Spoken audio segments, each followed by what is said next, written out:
But for all intents and purposes, that 450 to 850 range is what most people are looking at when they see where do I fall in that range of credit scores and what number is considered a good score or a poor score.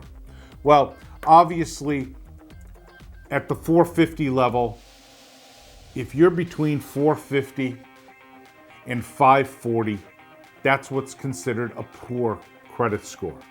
A poor credit score. But for today, just know that the most accurate credit score that you can get is from FICO. And it's those different ranges that we talked about. Please do not hesitate to contact me.